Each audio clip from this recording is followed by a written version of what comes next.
play the video back to underline passages. But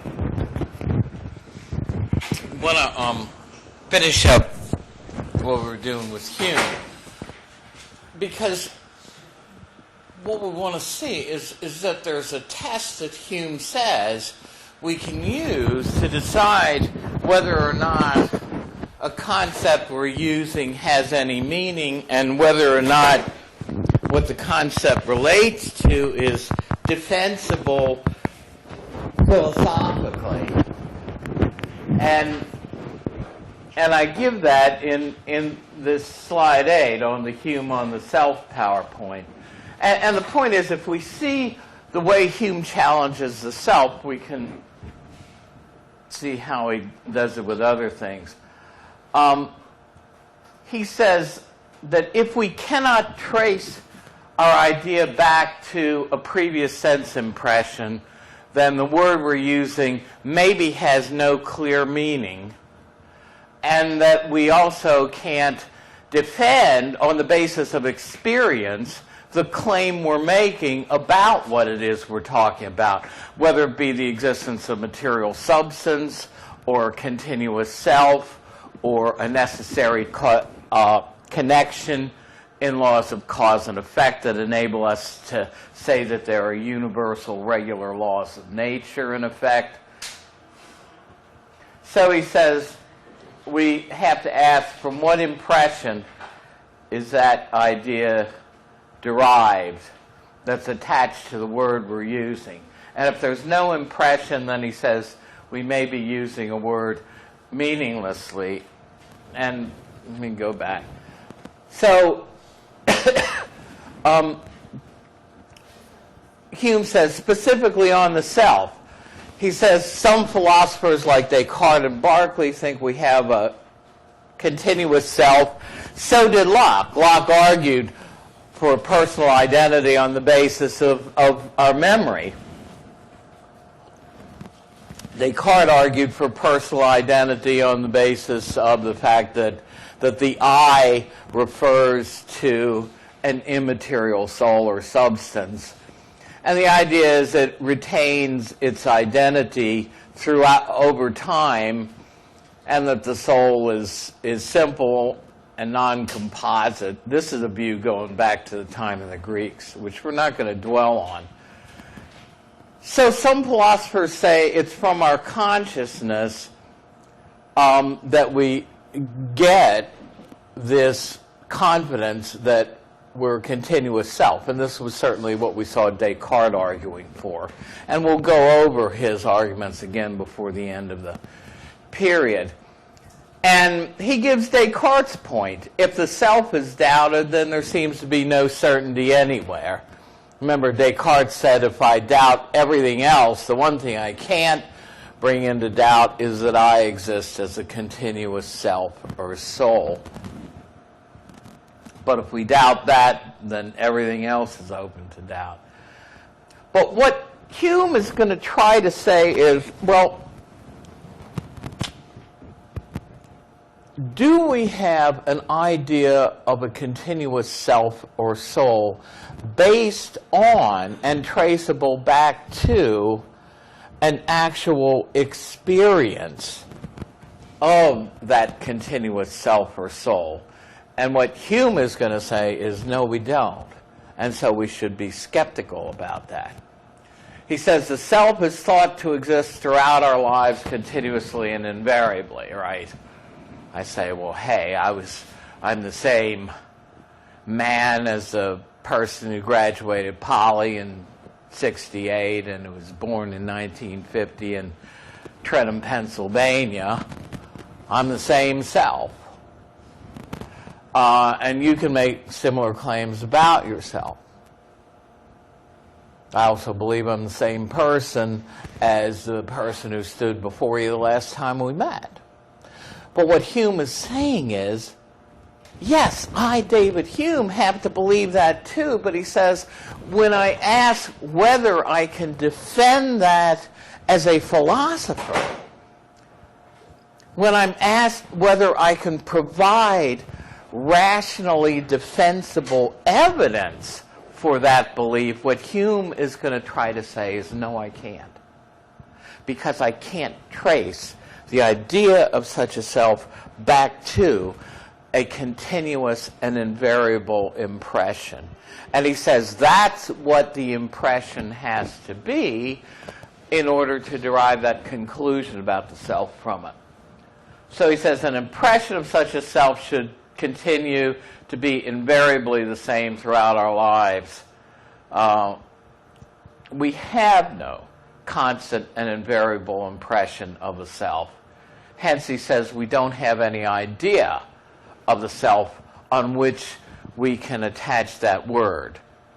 So self, soul, immaterial substance, Hume says all those words are not traceable back to, are not attached to a clear idea that we can trace back to an actual inner experience of the self.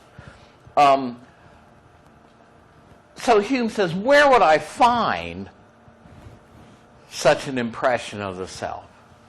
And he says, well, it would have to be from introspection, by looking into my own soul. But Hume says, what do I actually find if I try to find the self that way? And he says, all I discover, all I ever come into contact with are particular perceptions. This is one of the most famous quotes in philosophy from Hume's treatise. Hume says, when I enter most intimately into what I call myself, I always stumble on some particular perception or other of heat or cold, light or shade, love or hatred, pain or pleasure. But Hume says, I never find that continuous, invariable impression of the self. And so he says,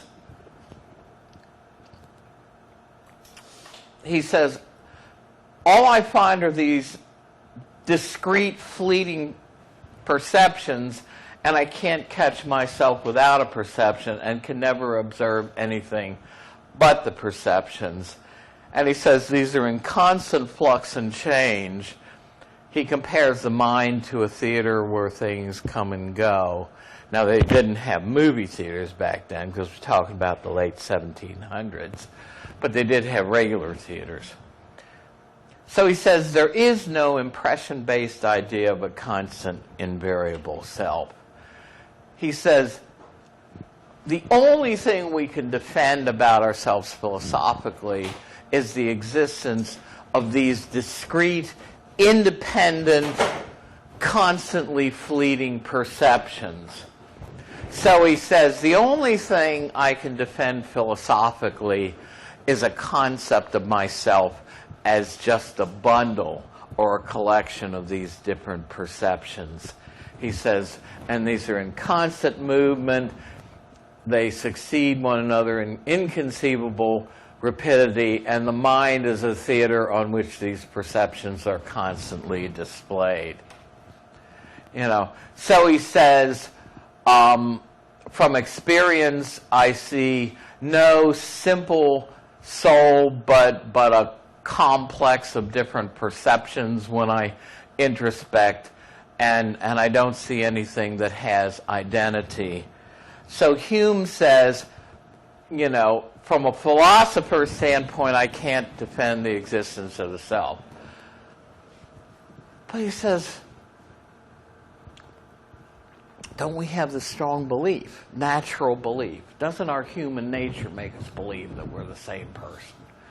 What Hume says is, yeah, on the basis of the similarity of these perceptions, what Hume claims is our human nature makes us want to impose a fictional identity on these perceptions where we can't perceive a genuine identity. And so take something like a ship. I keep saying, I live in Baltimore, right?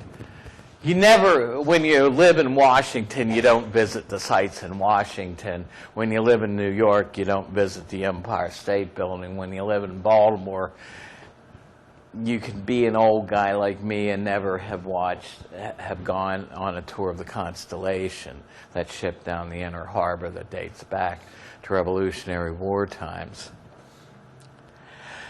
I need to get down there and see the thing. They keep on constantly hauling the thing into dry dock and replacing things on the ship, and pretty soon there's not going to be anything of the original ship left. It's all going to be, parts that they replaced. I need to get down there and see that while there's still some of the original boards left in the stupid ship. But this is what Hume is saying, that our personal identity is like the identity of something like a ship, like the Constellation, where you can replace parts and change them. And we want to say, oh, this is the Constellation. This is the same ship that was there in the 1700s when, as a matter of fact, a lot of stuff has been replaced.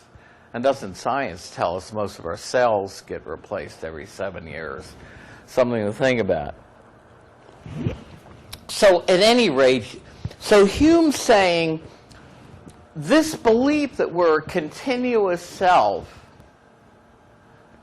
a belief that a lot of philosophers think is rationally defensible, including Descartes, he says is not, because it's not a belief traceable back to a previous impression. And so he says, when we talk about a self, all we do is we have this fictional concept of it. And Hume uses the same strategy to question the idea of material substance. The thought is substand, stand under, right? A submarine goes under the water. We know what sub means. The thought was that one concept of matter is that it's a substratum that supports the qualities we do perceive. But both Berkeley and Hume say we can never get at that material substratum. We only see the qualities. Berkeley says the qualities are all that exist. The ideas and sensations, that's all a material object is. Hume says we can never defend philosophically our belief that there is a real material world out here that exists independently of us. He says we can't defend the claim that our perceptions are caused by external objects outside of us. And so he says we ought to be skeptical about the existence of the material world. And additionally, at the end of the PowerPoint, you find his argument against inductive reasoning. We could justify there being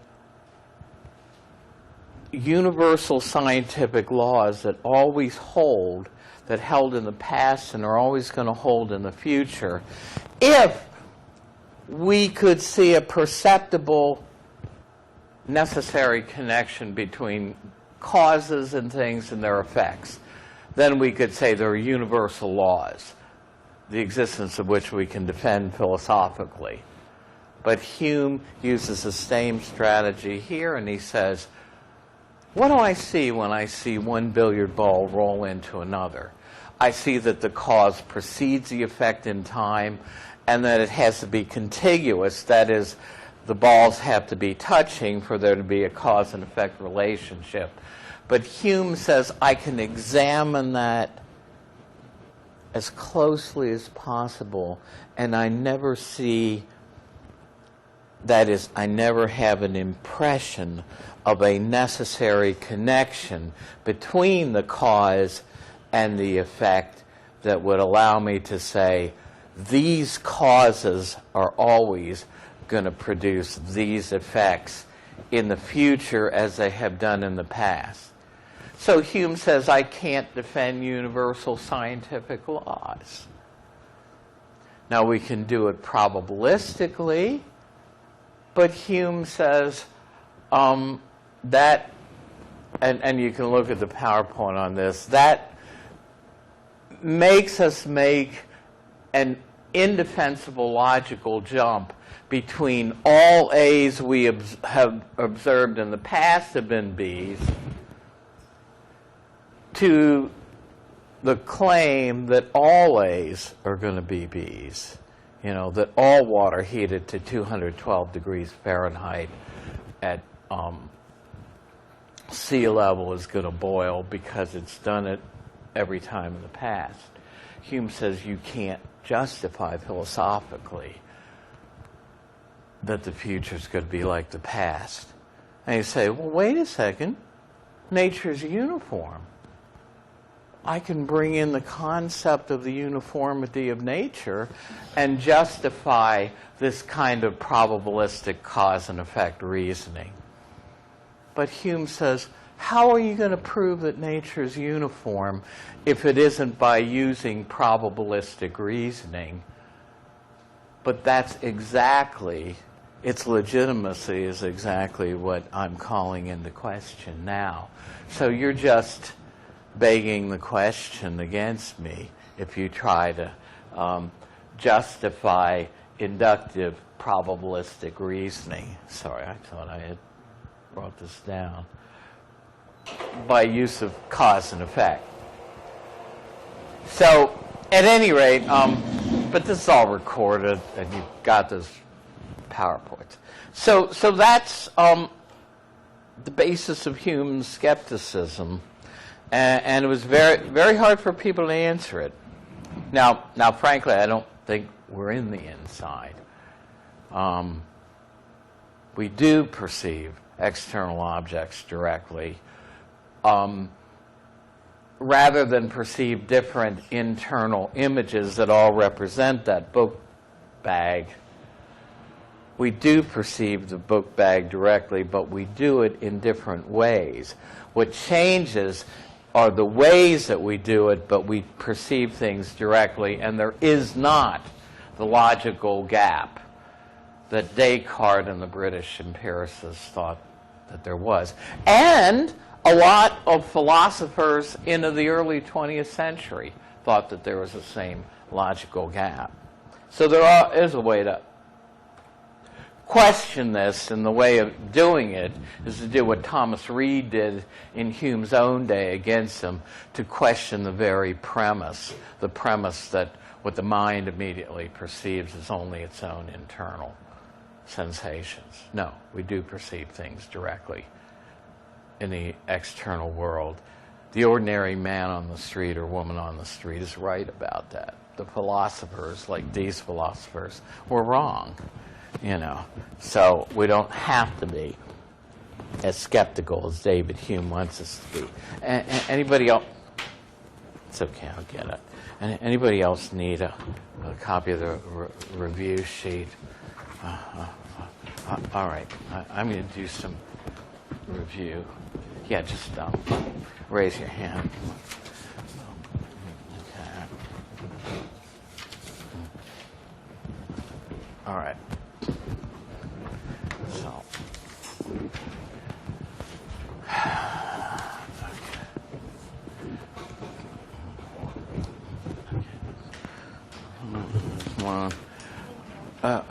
Okay. Let me go. One of the things I had a student, I think it was in the 11 o'clock class, say, well, you're not using the book very well. Well, yeah, but still you ought to be reading those readings because the PowerPoints highlight things in the book. I mean, folks, there's two ways, and we argued this at the beginning of the course, but I'll reiterate it now. You can say, well, I don't know if how relevant this information is. Well, you know,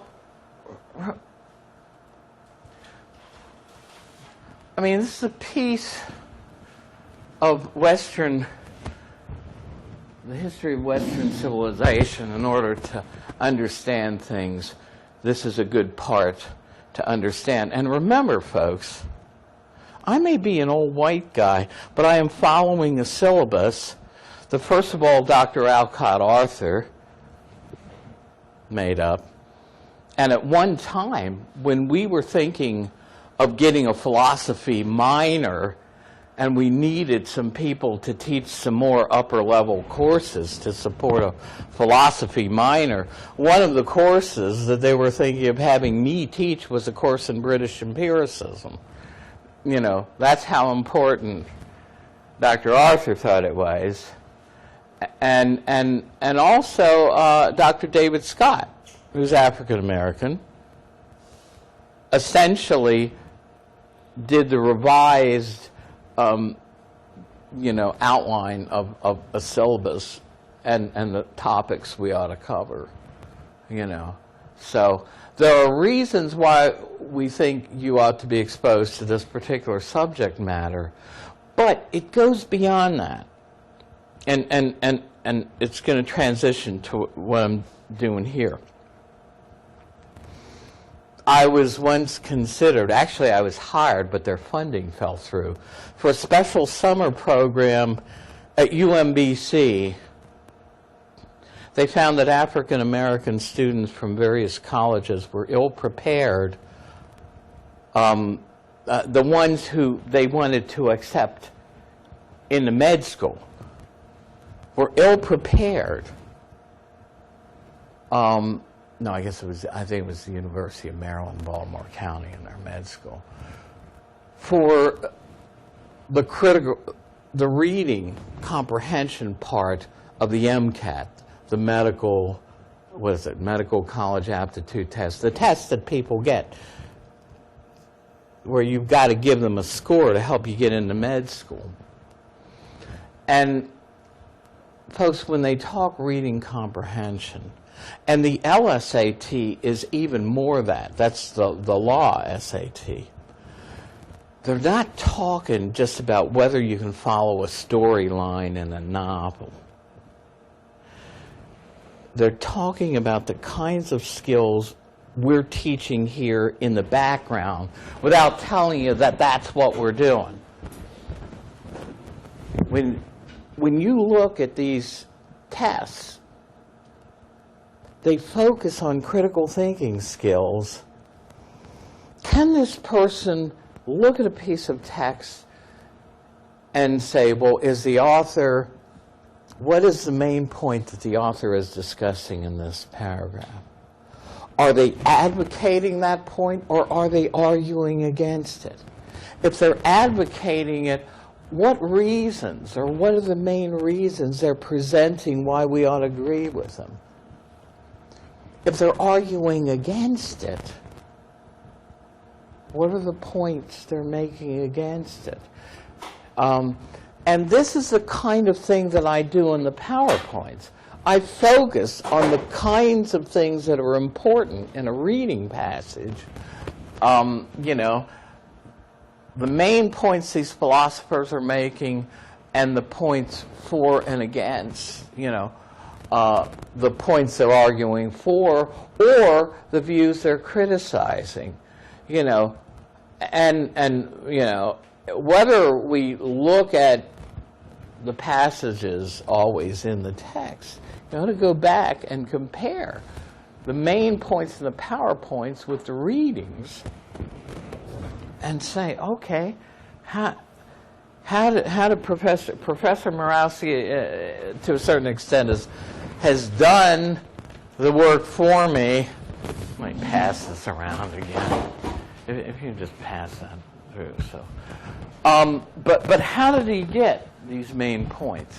Now let me do this with. I told you this, the PowerPoint on the meditations.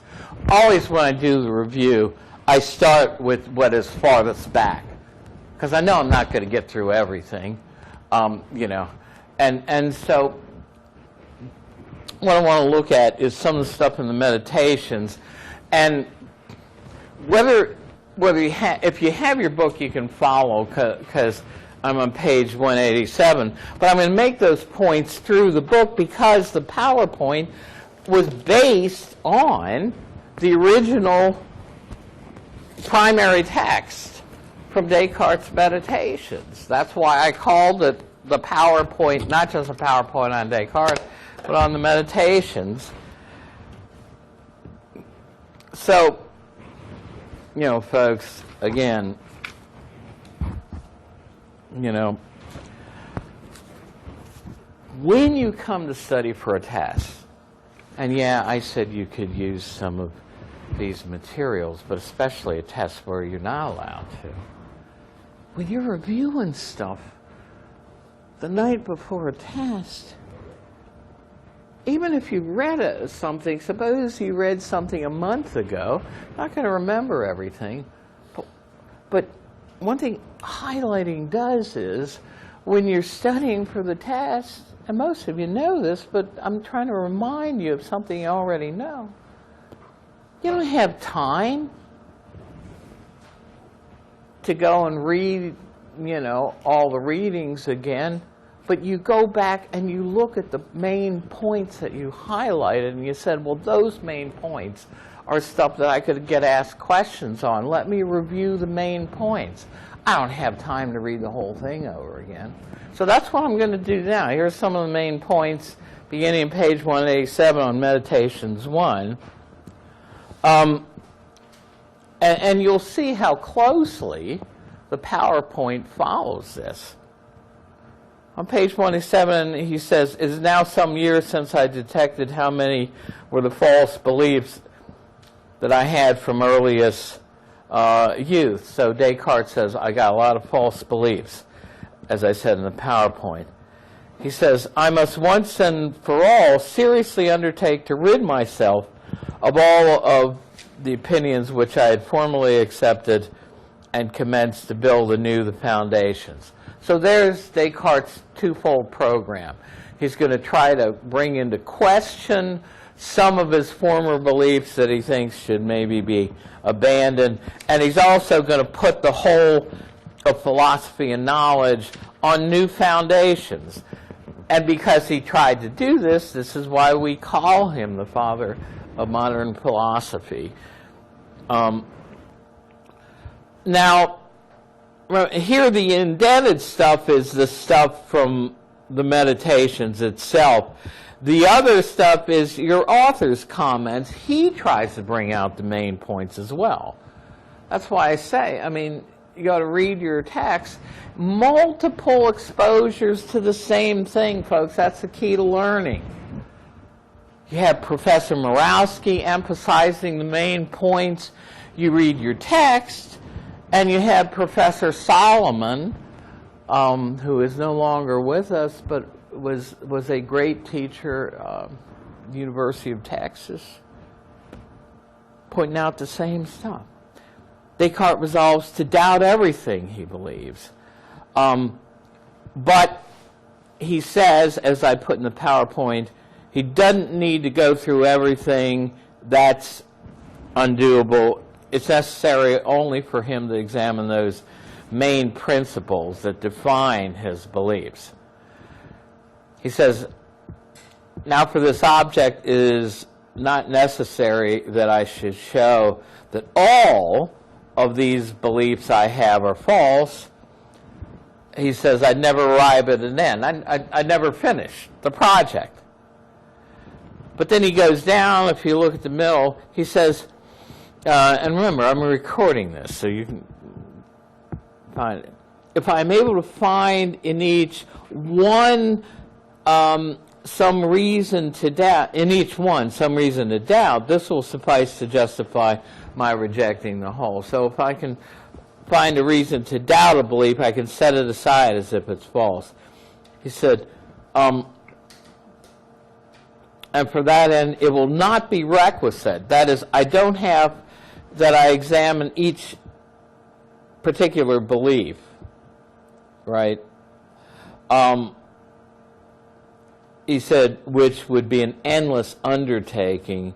He said, go down the last sentence, I shall only in the first place attack those principles on which all my former opinions rested. And then we said the first principle he attacks is the principle that what our senses tell us is reliable. and that's what your author says where he's going next. The first set of principles to be doubted is that common sense set of beliefs that relies upon what our senses tell us: seeing, hearing, tasting, smelling, touching, etc. And so Descartes goes on. He says there's a lot that I've learned through the senses, but it is sometimes proved to me that the senses are deceptive, right? But he says, but it may be that although the senses sometimes deceives us concerning things that are small, hardly perceptible, or very far away, and I put this in the PowerPoint, yet he says there are other times to be met with to which we cannot reasonably have any doubt about what we're perceiving. He says, and those are the sense beliefs I have about what's going on around me. So, and he goes on to say, he says, for example, how could I doubt that I'm here, seated by the fire, attired in a, he says dressing gown. He's not dressing in drag. He means a nightshirt, having this paper in my hands. He says, how could I deny that these hands and this body are mine? He says, well, how would I deny this and still be in my right mind? So skip down. Your author says, here's where Descartes makes one of his most famous philosophical moves. He wonders whether he could possibly be dreaming at all. So he talks about things seeming reliable, and then if you go down a few sentences into that passage, Descartes says, how often has it happened to me that in the night I dreamt that I found myself in this particular place, in my living room, that I was dressed and seated near the fire like I think I'm doing now, whilst in reality I was lying undressed in bed. I was just dreaming. And so he says, well, could I be dreaming now? So he says, when I remind myself that in sleep I've had similar illusions, and here's where he makes the point at the top of 189. He says, I see so manifestly that there are no certain indications by which we may clearly distinguish wakefulness from sleep. So he says, I can't distinguish clearly wakefulness from sleep in a way that would enable me to say I'm not dreaming now. So he says I can raise a doubt here. But now go on. So he doubts the things his senses tell us, even the clear things, with this conjecture that he might be dreaming. But if you go down to what your author says, he says, but there is one sphere of knowledge, and that would seem to be immune even to Descartes' radical doubting the principles of arithmetic and geometry, that part of our knowledge. The screen has gone to sleep.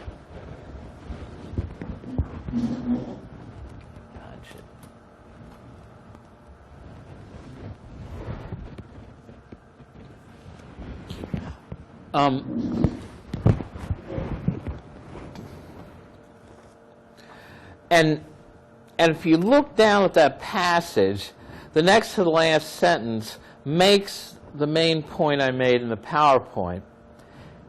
Descartes says, for whether I'm awake or asleep, 2 and 3 together always form 5, and a square can never have more than 4 sides, and it does not seem possible that truth so clear and apparent can be suspected of any falsity. But of course we know he finds a way to doubt them. Now here's where he throws in some things about God and whether God would allow us to be deceived.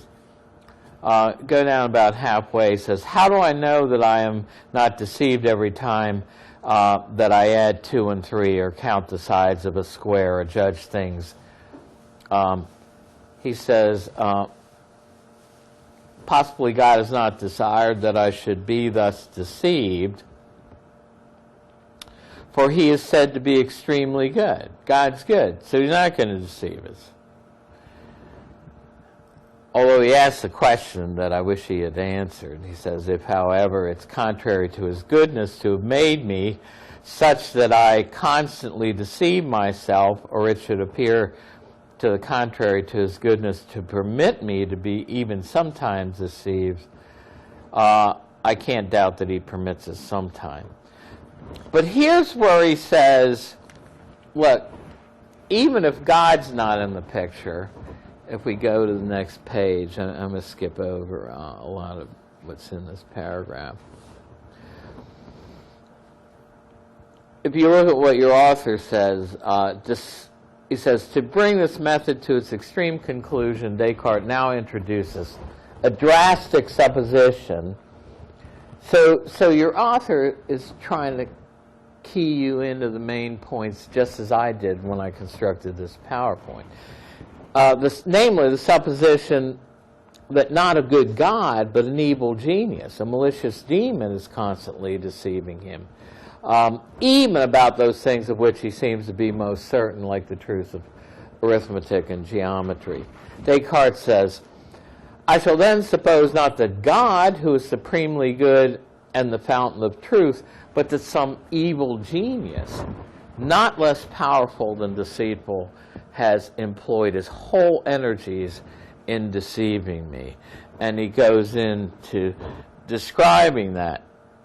So your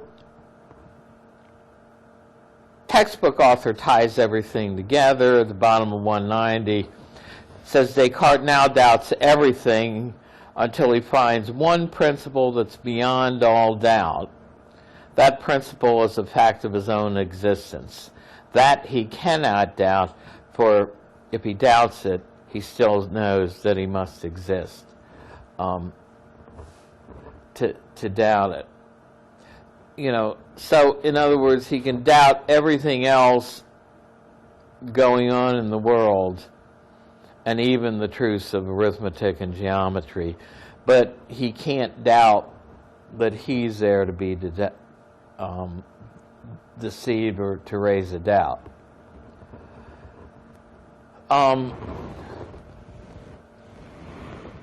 Now, I'm going to go over the rest of this kind of quickly, because this is where he tries to get everything back, right?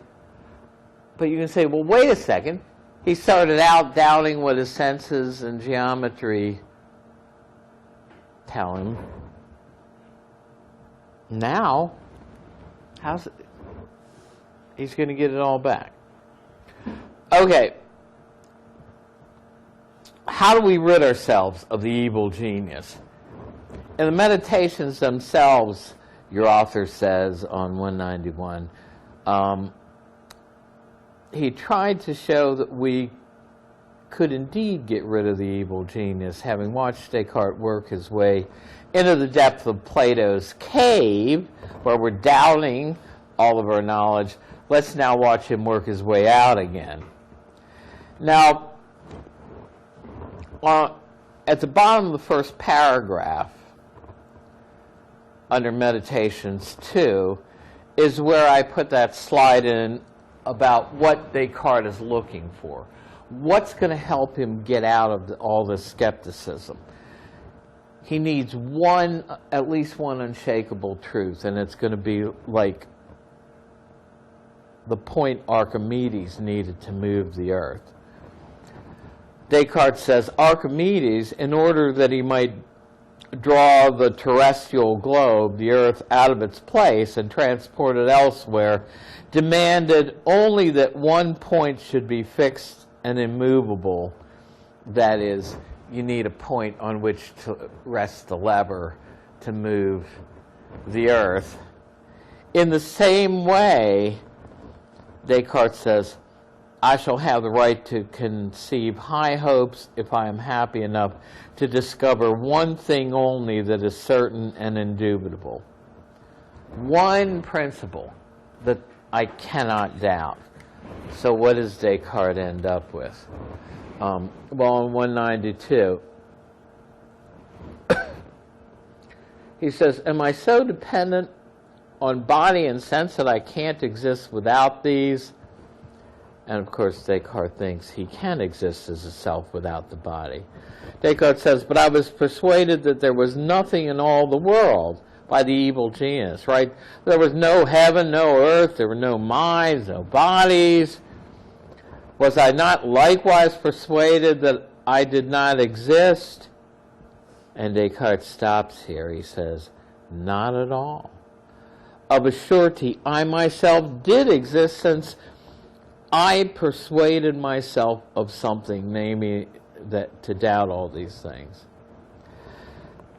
So he says, then without doubt I exist also, if he deceives me, even if this evil genius deceives me about everything else, and let him deceive me, Descartes says, as much as he will, he can never cause me to be something so long as to be nothing, that is, persuade me that I don't exist as long as I think that I am something. So the bottom line, the last sentence, he gives the conclusion.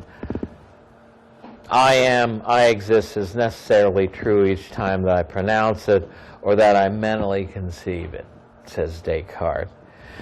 And then your author makes the same point that I make in the PowerPoint, that the way this is stated more often is the way Descartes states it in the Discourse on Method. Cogito ergo sum.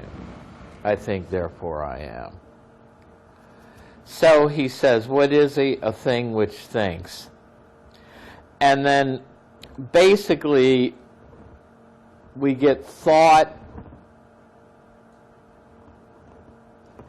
where he talks about thought as being what's essential to him. What of thinking, on page 193? I find here that thought is an attribute that belongs to me. It alone cannot be separated from me. I am, I exist, that is certain. But how often? Just when I think. For it might be possible that if I ceased entirely to think, then I should cease to be. So if you go down to the last sentence there, I am, however, a real thing, and I really exist, but what sort of thing? Namely, he says, a thing which thinks. What is a thing that thinks? And then he says it's a thing that has mental operations going on it, doubting, understanding, affirming, denying. And so then from there, and we didn't spend a lot of time on this, but this is where he, in the middle of 194, he talks about our knowing even a material object like a piece of wax better by our reason than by our senses. And then, you know, we go on to where he tries, and he sums this up on 196. As God is no deceiver, it is manifest that he does not himself immediately communicate those ideas to me. But basically, he proves the existence of a God who's no deceiver. He says, I can discover, he says, I have a very strong inclination to believe that those ideas that that I think arise from real material objects, corporeal objects. He says, I do not see how he could be vindicated from the charge of deceit, God, if in truth they proceeded from any other source or were produced by other causes than corporeal things. And accordingly, it must be concluded that corporeal objects, the material world, exists. So that's how he gets it back. He proves God's existence, God's no deceiver. They skip over in this passage the part where Descartes gives us the ontological argument as one of the proofs. He gives one of Descartes' shorter arguments. But I mean, that's the kind of thing I'm doing in the PowerPoints, is to focus on the main points. But you'll give yourself a deeper understanding of things if you try to sort of go through the readings yourself as we're going along. Okay, I don't want to make you late for your next class. So at least we've reviewed Descartes. Again, if you missed one of the recent classes, I pretty much tag-reteed my discussions of the PowerPoints, so you can look at those. So, okay. So someone has the roll back there. Let me shut off the recording.